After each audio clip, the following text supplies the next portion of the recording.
How's everyone doing today?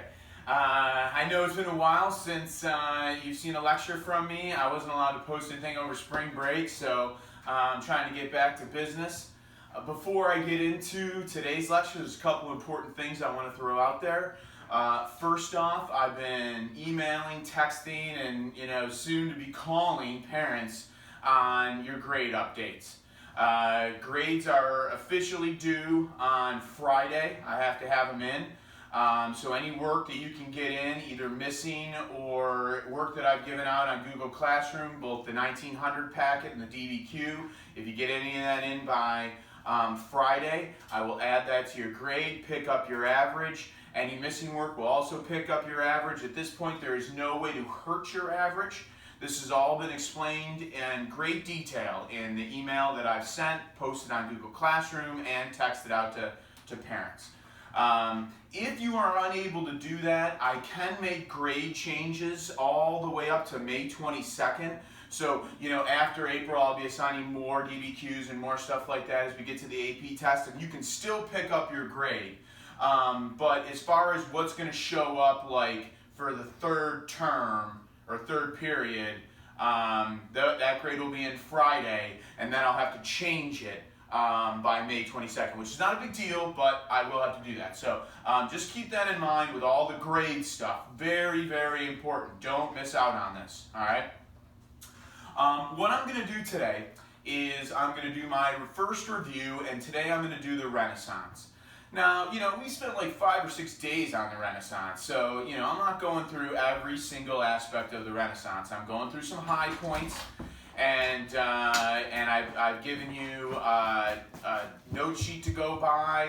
I've given you a bunch of links to use, the crash course history, lots of different things to supplement you as far as the Renaissance goes. But today will be a quick summary of what I need to do, okay, in regards to the Renaissance. So I will go through this, and if you use the Renaissance Tutor Session 1 sheet, that will be a good thing for you to follow as we go through. And like I said, I'll just be hitting some high points, some thematic issues, and on Friday, I believe I'm going to do it at 2 o'clock, I'll post it, I'm going to do our first Google Meet. And you can ask me any questions on the Renaissance. I'll also be dropping some Reformation stuff later today. You can ask any questions on that as well. So I'll post all that, but Friday we'll have a Google Meet where I can answer some questions that maybe you don't understand about the Renaissance stuff we're going through. Now, if you look at your sheet that says Tutor Session 1, okay, where it says Renaissance there, I'm just going to start off with some quick causes of the Renaissance. So first off, we're looking at the bubonic plague has come to an end. We've seen massive death and catastrophe. We all know what a pandemic is like. And we see a desire to increase quality of life and a desire to rediscover Greece and Rome and the technologies and insight that was lost by these civilizations during the Dark Ages. Jacob Burckhardt is the guy who's actually going to coin the term Renaissance, which means rebirth, the rebirth of Greece and Rome. Now, there's a couple reasons that this happens. The plague is one. Another reason is the Crusades. We see a lot of people traveling down through Italy onto the way to the Crusades. This is going to increase the economy in the Italian city-states and give people money to do things like paint, write, compose music, all this great stuff. Another key factor is the growth of the middle class, in that we will see more people with means than we saw during the Dark Ages. You got a little extra money to engage in the arts and things of that nature. So the development of a middle class is very important. And then finally, we have a competition between wealthy people in regards to being a patron, which is where you give money to artists to write, paint, do whatever. So, it'd be like, two super rich people like Beyonce and Brad Pitt. And, Brad Pitt's like, well, I funded Michelangelo's, Sistine Chapel. And then Beyonce goes, well, I funded Leonardo da Vinci's Mona Lisa. So it's basically a competition between wealthy people on who can, fund and produce the greatest artists. So that's another factor that kind of comes into this. Now, certainly the most important aspect for us about the Renaissance is the development of what is called humanism. And I need to make sure that you highlight that in your notes. Humanism is the concept that people in general have worth and value. And there's a couple key factors that go along with humanism. Factor number one, the admiration of the Greeks and the Romans. Humanism certainly does play into the ideas of Greece and Rome, and that's one big aspect of humanism. Another big aspect of humanism is using philosophy and the arts to make your life better. Using these educational pursuits to increase your quality of life. That's another big aspect of humanism. Also, we see the glorification of individuals. So, humanism is very much about, people have value, people have worth. You are not scum. Jesus cares about you for a reason. So because you have worth, it's to your benefit to make your life better and have the best life possible. Finally, humanism believed that people were the center of attention. So, when we're looking at, the role of people in the world, that people are the most important and that God has given us a special kind of grace on this planet, and that human beings rise above all other things. So these are some of the concepts of humanism. Now, we have another thing called civic humanism. And civic humanism is the idea of using humanistic ideas to benefit your society, either through politics or possibly you could do it through charity organizations. Anytime that humanism is used to benefit our daily lives, specifically in a governmental way or society way, then that would be civic humanism. So it's the practical application of humanism is what civic humanism is. The last thing I want to mention about humanism, and then we'll get into some famous humanists, is keep in mind the humanities. So, you can look at this in your notes, but we've got poetry, rhetoric, history, philosophy. There's a couple other ones that go along with that. Painting. These are things that you are considered to, if you know these things, then you are a well-rounded human being. So humanists believe that the humanities are the key things that you need to understand to be a well-rounded person. This is the foundation of a modern-day liberal arts college. So just keep that in mind. Some famous humanists. First off, we've got the father of humanism. That's Petrarch. Remember that Petrarch is someone who is going to critique the educational elite. So just because you're smart doesn't mean you need to rub that in people's faces. If you have intelligence, it's your civic duty to help other people learn how to read, write, do math. It's not something that you hold over other people, like, look how amazing I am.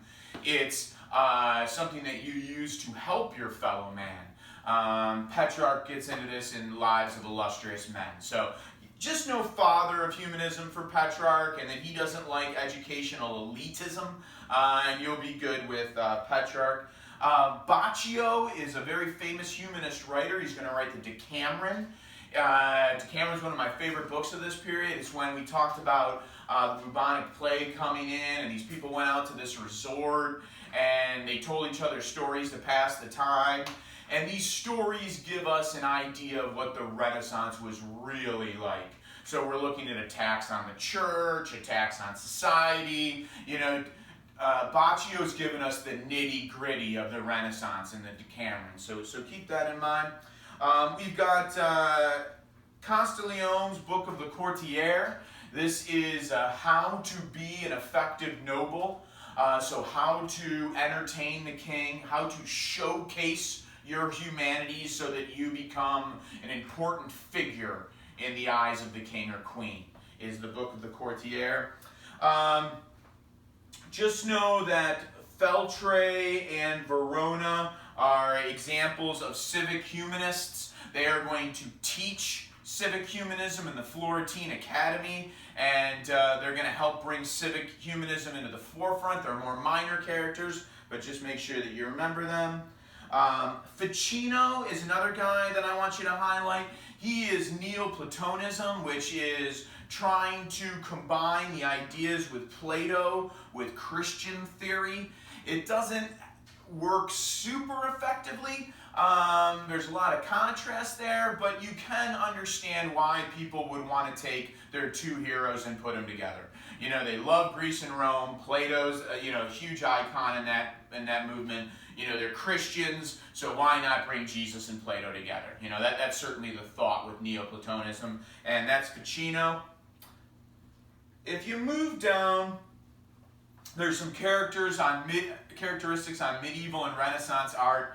I really feel that, and hopefully this will not come back to haunt me, I really feel that DBQ is probably not going to be something on art. If you're given one question to everybody, and it's like the evolution of art in the Renaissance, that would be some really bad luck. So I would not spend too much time on Renaissance art, but you probably should know the heavy hitters, in case you need to use them in like the DBQ. So certainly, before we get to our big dogs, we've got some early Renaissance artists. Giotto, he is considered to be the father of Renaissance art. We have Masaccio. He is going to do the first Renaissance nudes, which were very, very controversial. So first naked people is Masaccio in the Renaissance. Donatello is going to be our first big sculptor during the Renaissance. And then finally, Brunelleschi is going to be a great architect. He'll build a massive dome in Florence during this time period. So he's another really important figure as far as our early Renaissance artists. Now I'm going to go through some of our late masters, which are three of our Ninja Turtles here, and you probably know them pretty well. Leonardo da Vinci. Know that he's the Renaissance man. Certainly if you get lucky enough to bring him in, Mona Lisa, Last Supper, two of his great works. Know that Da Vinci is also an inventor and a scientist, and he's got his hands in a lot of different things, which is why he is sometimes called the Renaissance man. Raphael, excuse me. Raphael is one of the most popular figures during the Renaissance, very likable guy, great painter. His most famous work is School of Athens. School of Athens is the most reoccurring painting on the AP test. I know I don't have my PowerPoint up here. I'm going to work on getting some PowerPoints for these reviews, but this week I've been slammed with trying to get people's grades in and all that stuff. So I'll hopefully next time have a better visual here for you. But School of Athens is when you've got the Renaissance guys along with the ancient Greek and Roman guys, and they're all in that one room. And just keep in mind that that's, celebrating humanism and, the Greco-Roman combined with the Renaissance world, and that's a common painting to show up. So I don't know if it will, but maybe there'll be a document or something like that. So keep that in mind. Michelangelo is probably our greatest artist of the Renaissance. I just really need you to know it, just keep in mind some of his big works. Pieta, that's Mary holding Jesus. David, okay, that's the buck naked statue of David, okay, and then the Sistine Chapel, which is the Pope's private chapel. He does the whole ceiling there. Those are some of your big things with Michelangelo. I doubt you'll get a chance to use Michelangelo or Da Vinci, but you never know. If you go down a little bit further, you'll see the Greek city-states. I'm not going to spend too much time with this. This ain't on the test typically, even when we have a full test, let alone one DBQ. But just keep in mind that Italy's broken up into city-states. Some of your more powerful city-states, Venice, they're your commercial center.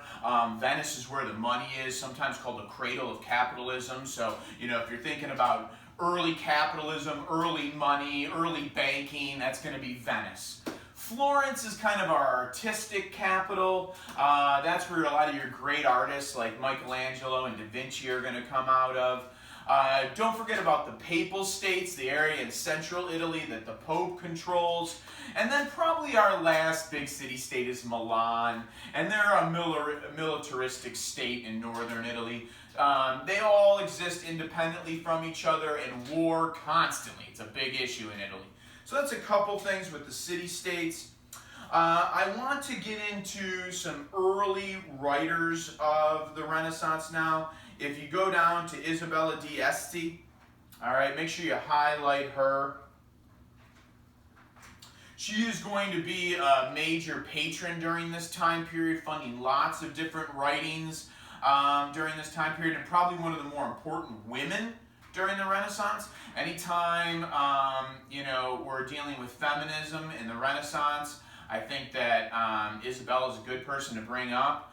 I know that I didn't mention him when we went through our first big artist, but I'm going to bring it up now. Botticelli's Birth of Venus. That's a great example of feminism. That's where she's in the clam shell, okay? And then also you've got Raphael's Madonna, where she's reading a book to Jesus. Those are two early Renaissance paintings that could symbolize feminism for you. So just keep that in mind. If we go down a little bit further, you'll see Machiavelli, who's going to be one of our most important writers and political theorists during this time period. Machiavelli is going to write a book called The Prince. In this book, Machiavelli is going to give us a guide on how to wield power, both during the Renaissance and up till today.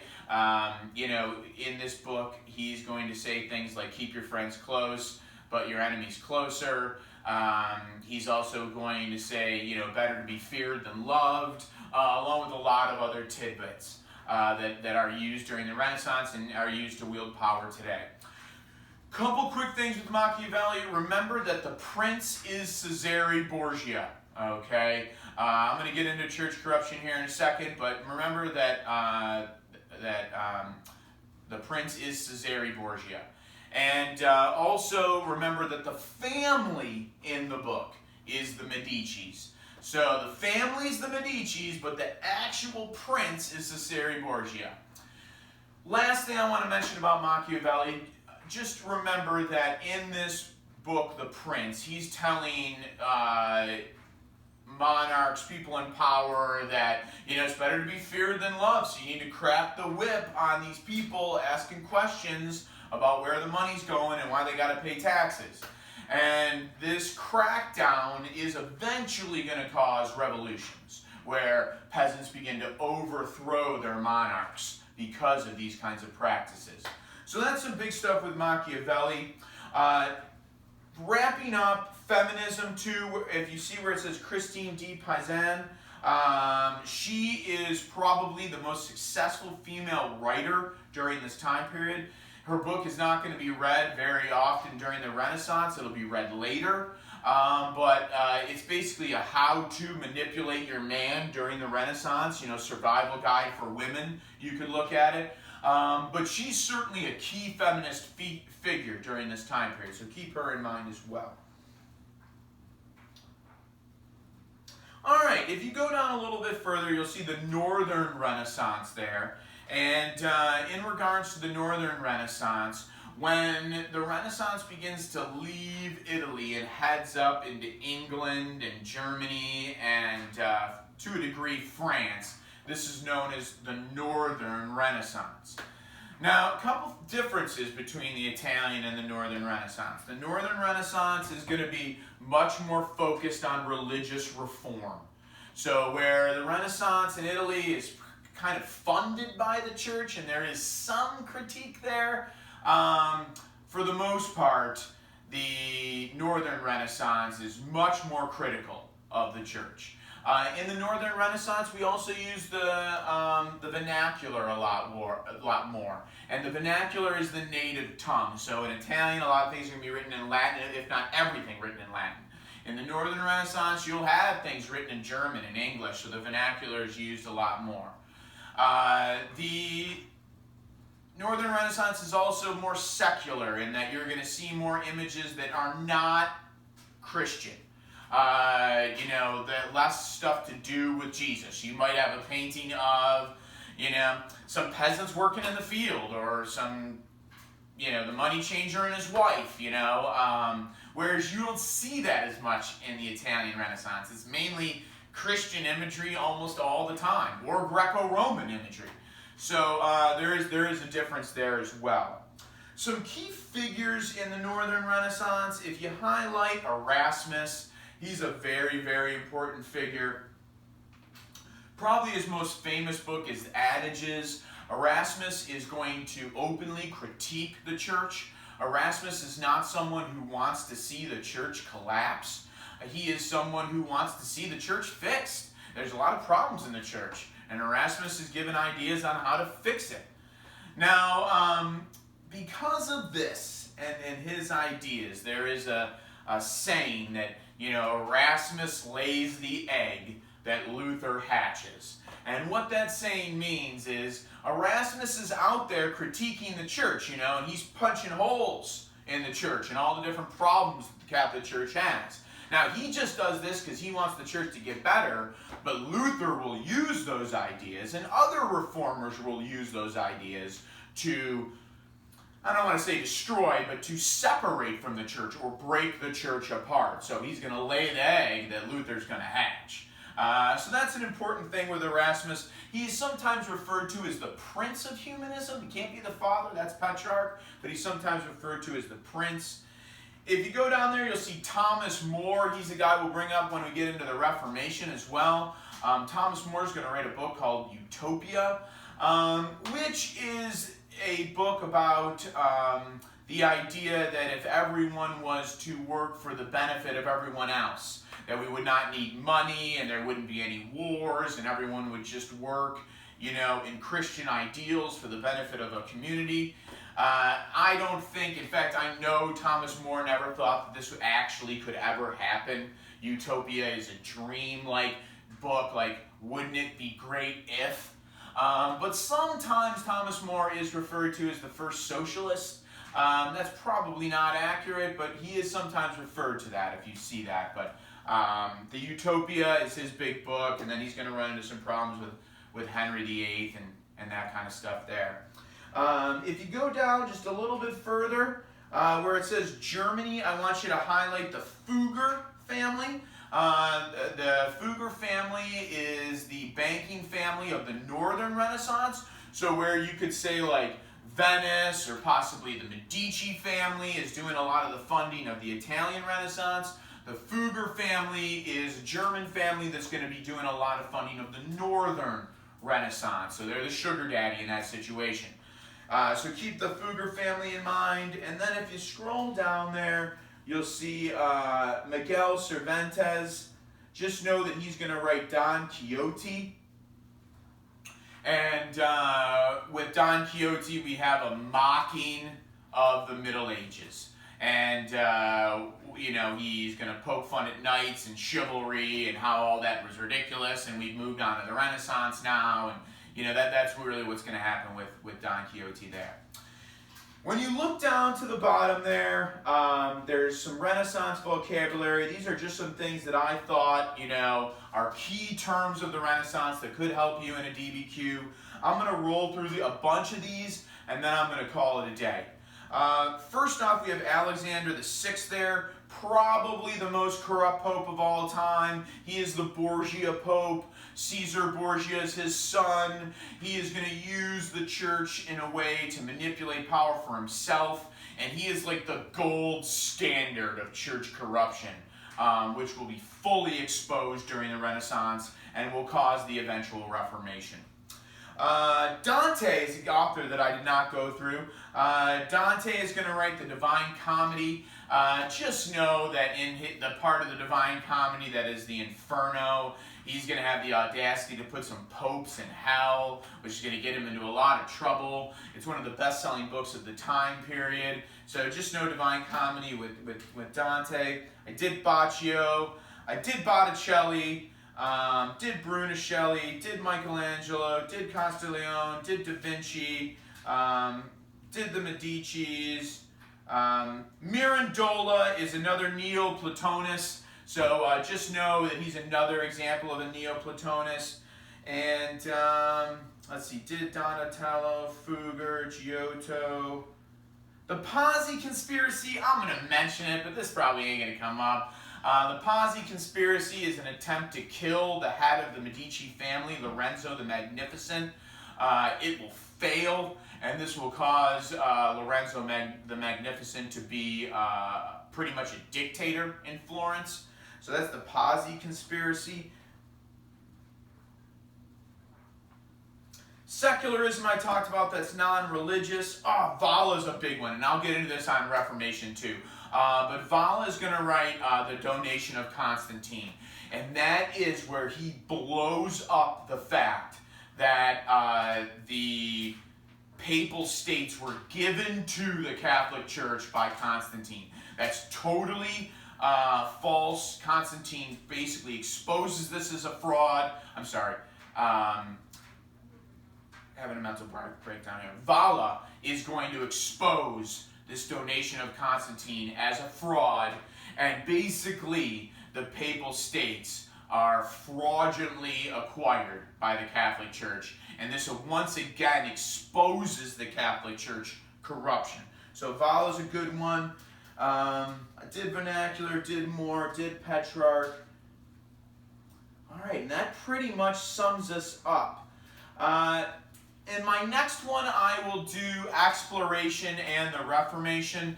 Exploration is not super important. The only reason I'm even doing exploration is because you can compare exploration to new imperialism. So we've done this before. Old imperialism versus new imperialism. So tomorrow I'll do something with exploration. That is a possible DBQ idea, you know, that you could really go across several time periods to do that, using facts from both imperialism and exploration. So, you know, that's something to consider. You might also want to take a look at, like, how humanism is going to affect Europe in the long run, or maybe, like, how did humanism and the ideas of the Renaissance play into the ideas of the Enlightenment? These are some different things for you to think about as you're, you know, studying for your test. Please keep in mind that this is not the end-all be-all of the Renaissance. Like I said, we spent days on the Renaissance, so this is a good start. I've given you a whole bunch of stuff to use for this. I've given you note sheets and crash course links and all kinds of different stuff to use. So, you know, make sure you're using that too. That's it for me today on the Renaissance, and we'll do a Google Meet on Friday for you to ask any questions. And I hope to drop all my Reformation stuff and exploration stuff tomorrow, and my lesson will either be posted tomorrow or Friday. So I'll get those two in this week, both Reformation and Renaissance, and then next week we'll work on some other topics. For those of you that are also wondering about finishing up the Cold War, and, you know, amen to you dorks out there that really want to finish out the history kind of like I do, I think probably either this weekend or next weekend, next week, I will finish out the political side of the Cold War, fall of communism, you know, fall of, you know, Eastern Europe, communist bloc, all that stuff. And then we'll move on to, like, Vietnam and the Korean War, and you know, within a week or two I'll start to, like, finish out the class, and we'll do, like, modern Europe, terrorism, that kind of stuff. So that's all I got for you today. If you're still with me at this point, please make sure that you update me on the grades and just at least let me know that you've received my information. Thanks so much.